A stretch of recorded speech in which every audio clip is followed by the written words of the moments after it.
I have no idea what struck me, but one day I woke up, walked to my work table, and decided that I'm gonna make a Hogwarts castle. The first thing that came to my mind when talking about Hogwarts Castle is the Grand Staircase Tower and the Great Hall, which definitely is the most iconic part of this whole castle. When I first decided to make this project, I didn't really know anything about how the castle looked. Of course, I know how it looked from the movies, but I don't really know the details and where things are. So then I did some research, and a lot of research, which that part alone took me a long time. When I got all the details that I need, I started drawing a 2D sketch onto paper like you would see in the beginning of the video. Then the first part I started making was the Grand Staircase Tower, which I made it out of polymer clay, which I just bake, mark the angles, and then sand the roof down into the angles you would see on the roof. And for the Great Hall, I cut out plaswood into rectangle and then make some steps on the area that will be connected to the roof, and then make the rods for plaswood. For the roof, I cut out a thin plate of balsa wood and then put some toothpick onto it. I glue it down to a plaswood base after adding another connection to the grand staircase on the right of the building. Then I coat everything on with fall putty so that it will be so much easier for painting and texturing. You can see that I accidentally glued my piece down to the table while I was trying to attach the courtyard area back onto the piece. So be careful, quick drying glue, and then it's time to add the courtyard walls in, which over here I cut balsa wood into rectangles and then glue them together for the courtyard. The next part is the west wing, which will have tower on 4 sides, except the first 2 in the front will be the grand staircase and another medium-sized tower. In the middle, there's also this archway that I think looked pretty cool. And if you notice it, there will be this little hut thingy on the side of the Great Hall. So then I made it out of chopsticks and glued it on. In the area of the back of the west wing, there's also this section that is coming out of the walls, which will be connected to another bridge to the clock tower. And now we're gonna build the entrance from the viaduct, which will then be connected with, you guessed it, the viaduct itself to the Great Hall courtyard. Behind this building would be a central tower, long gallery-way, and 2 bell tower in the back.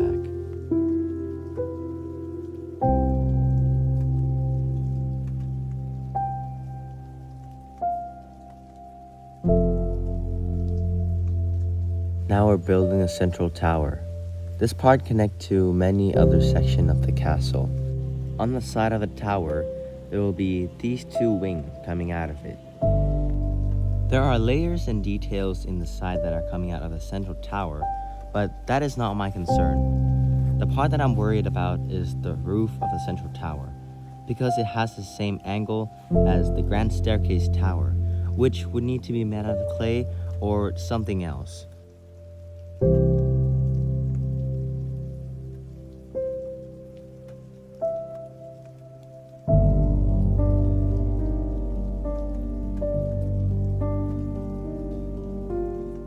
As always, I use a balsa wood cut out in really thin pieces and put them on top of the building as the roof, since it is very easy to work with.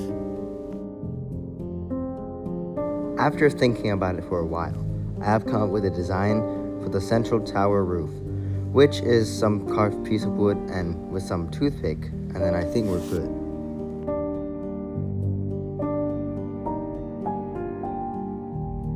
What you're seeing right here is me making the long gallery way behind the central tower. This is mostly just the main long gallery attached to 2 bell tower at the back. So you can see that the materials that I use is just some long piece of plaswood, and then I use some 2 thicker plaswood piece and glue them together to form a tower structure. And then when I duplicate this on both sides, I will get what I wanted. Then I connect the 2 bell tower to the gallery, and then add onto the roof with thin plate of balsa wood.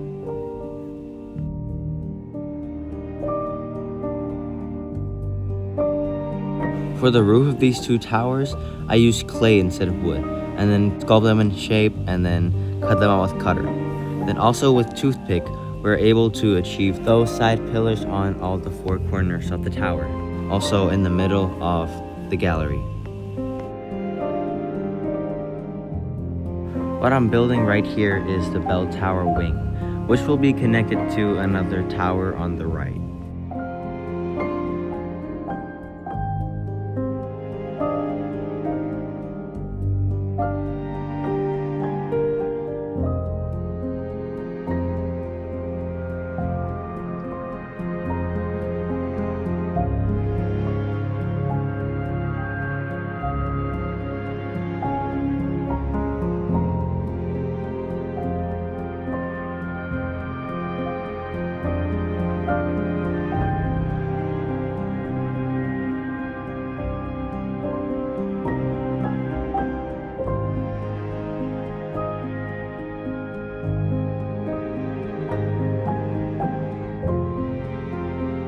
Now it's finally time for the astronomy tower.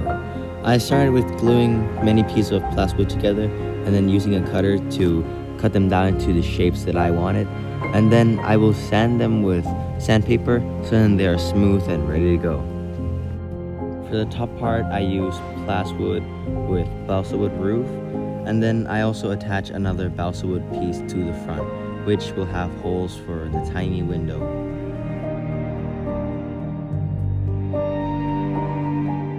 I see that there's two extra sections coming out on both sides of this astronomy tower, so I made them out of chopsticks and glued them onto the tower itself.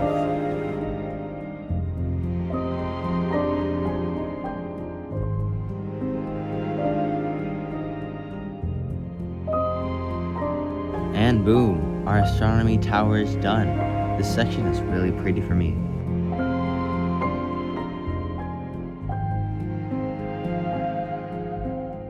After gluing another piece in, I think it's finally time to make the clock tower. Plus, this part was long awaited for me since I think it's a very beautiful part of Hogwarts and it's also one of my favorites.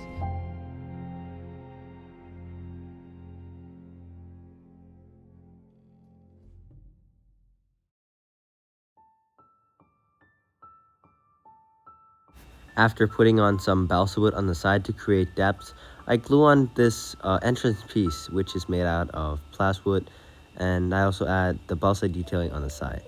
Now, the roof is the same technique as always, with the balsa wood cut in half vertically, and then I put it on a base which will add the wall of the courtyard, which will be connected to the wooden bridge.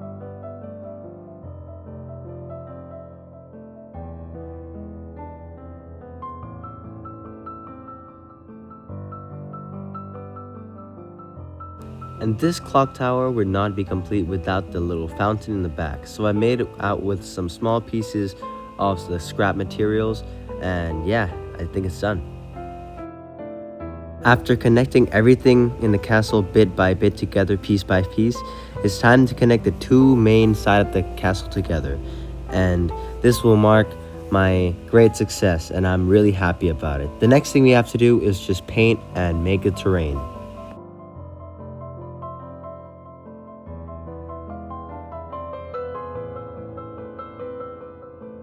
For the color of this castle, I decided to go with the sandstone look from all the various shots that we've seen from the movie. And for the roof itself, I think that I'm thinking about making it gray or the color that I initially choose, which is really dark sand blue, which I think matches better with the sandstone look. And it's more accurate to some shot in the movie. I know that's a bit of a stretch, but it works in the end.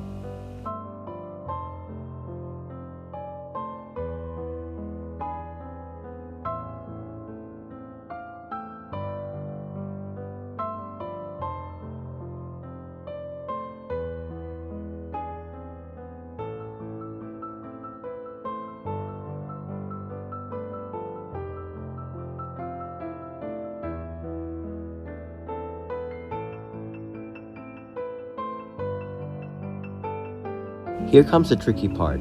Over here, I use mechanical pencil or the micron pens, which have a really small wideness. These part will be the windows and the small details and doorways that I can't paint with a paintbrush.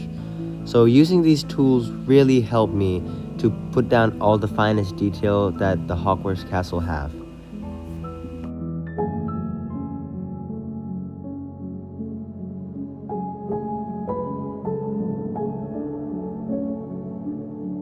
After drawing in all the details that I wanted, I glued two sides of the castle back in together once again, and then I think it's the time to call the castle complete.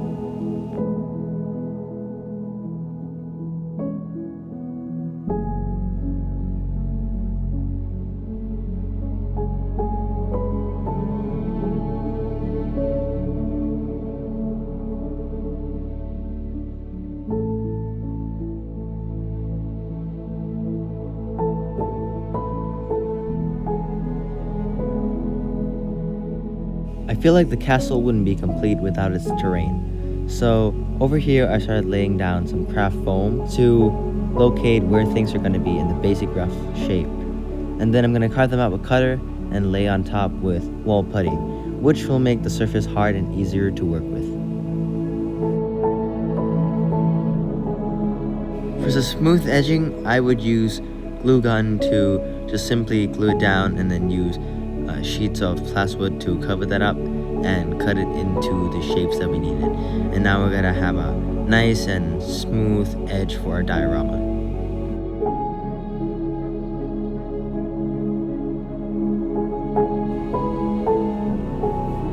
And here's the result of the wall putty filled terrain. I used my finger with water to smoothen it out and even it out for the placement of our castle, the other structure, and a little bit of a surprise in the end.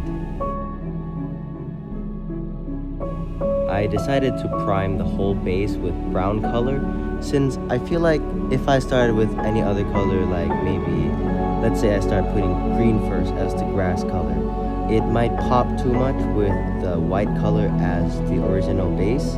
And so if I add brown, I'm hoping to make the base look more dark and make everything in the same tone. Plus, this will be easier for me to not miss any small nook and cranny that might be left white, which become a big problem for me in the future. The brown colors mixed with water makes the color run very smoothly along the wall putty, which absorbs water quite a lot, and it makes every bit of the terrain be covered by the paint, and that's the reason why I use brown first.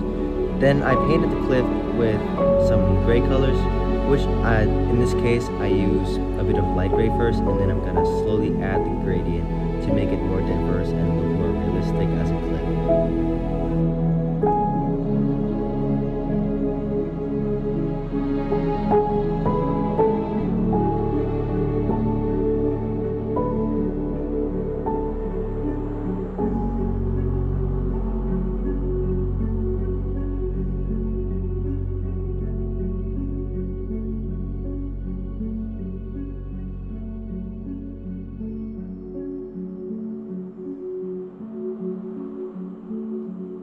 Over here, I used the black washing technique to give the cliff all those needed depths and to make them not look too flat and too boring as a little gray glob.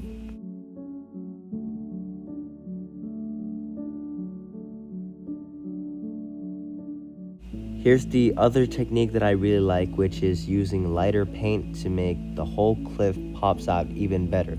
If you use this technique for most of your stone structure, I can promise you that it will look 1,000 times better. The color of grass I'm trying to go for here is a bit yellowy and added with more brown. Since I feel like the darker color the grass, the more we can allow for the castle to pop. And also, it wouldn't look too cartoony or too fake, you know. And now for the method that I use is that I take a sponge, dip it in the paint, and I just go ham with it. For the tree, I mix in some diorama foliages with glue, mix them together, and just plop them on there. What I am doing here is connecting all the pieces of the castle down to the terrain. I just used some hot glue to fix down the castle pieces in place, and then later I would fill in the remaining gaps from the ground with more wall putty, and then I would have to modify the structure of the terrain a little bit too to make this all fit in together really well. And then there are also some grassy area inside this courtyard, and I use my smallest paintbrush that I can find to try to make a bit of those details come to life.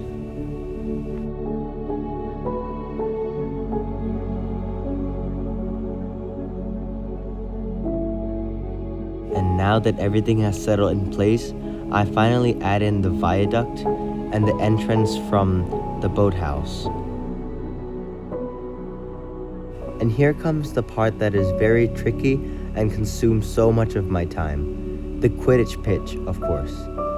I started making those crayon looking like pillars and then used micron pens to just draw the iconic checker marks down onto them, one by one. This is very painful for my hand, but the end result was worth it because it was so beautiful and looked so good together in groups. And now for the Quidditch pit itself, it's a stripe pattern. So I started with a lighter color and then gradually using darker color to make the stripes. After adding the sand on both ends, I started drawing the white lines with a white pen.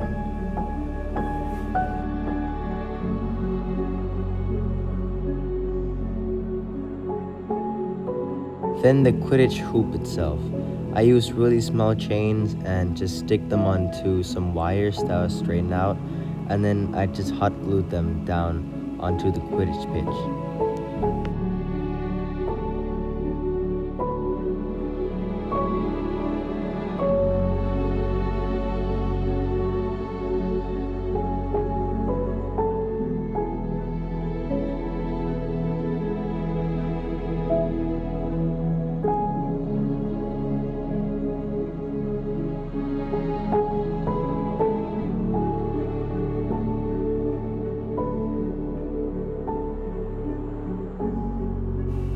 Now, I couldn't call this a finished model without Hagrid's hut, so I carved up some chopsticks and just glued two parts together.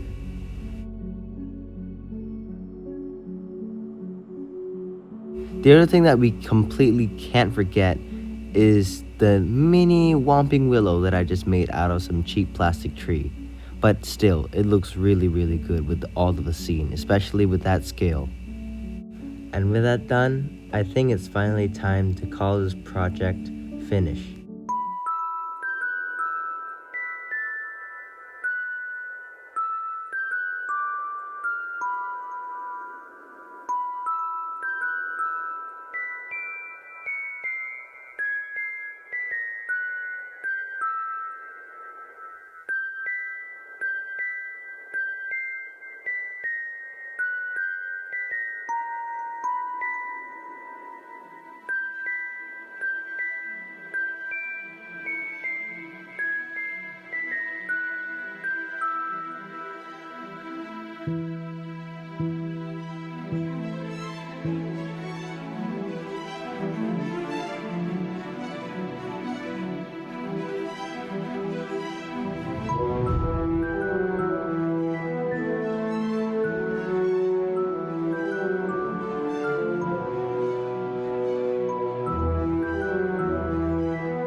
Alright guys, and that's the end of the video. Thank you so much for watching. I am sorry that this video is quite long because this project took me 7 months to complete. So a lot of time, effort, and dedication was put into this project. Remember to like and subscribe if you enjoyed this video, and leave a comment down below to discuss our further projects. See you in the next one. Bye.